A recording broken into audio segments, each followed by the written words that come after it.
AC controls in 240D.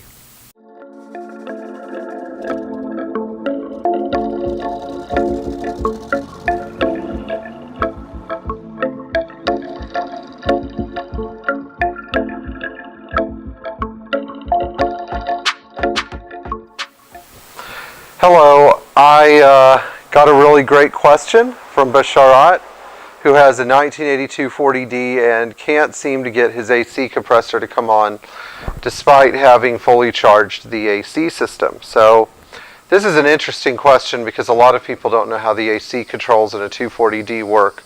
They perceive them to be extremely simple, which they are, but there's still some things that could take out the compressor besides not having enough Freon in the system.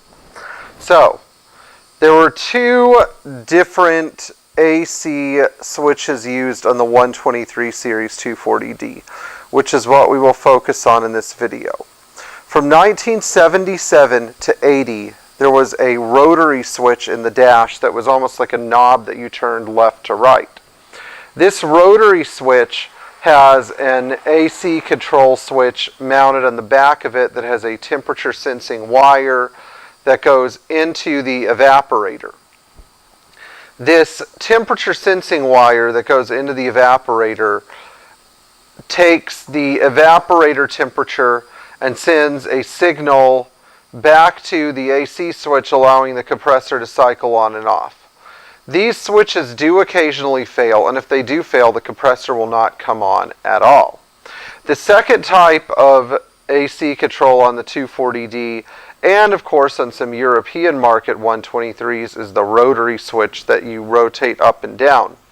This rotary switch can fail, causing the compressor not to come on, but also there is a 2-pole plug coming out of the back which snakes its way into the dash, and then on the passenger side of the dashboard it plugs into the evaporator case. If this sensor goes totally open, which does happen sometimes, the air conditioning compressor will also not turn on because there's no signal from the evaporator temperature sensor that you're above freezing. And in fact, when the resistance goes totally open, it's sort of akin to your evaporator being at negative 50 degrees Celsius.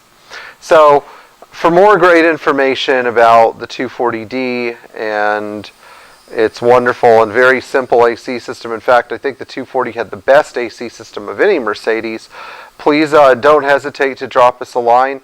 I'm going to be answering questions soon. I've been very busy at work, but I will get back to all of you. And in the meantime, we're almost at 4,000 subscribers. So hopefully we'll hit that mark by the time this video is released. Don't forget to like, share, subscribe, ring the bell for notifications, and most importantly, take great care of that classic Mercedes.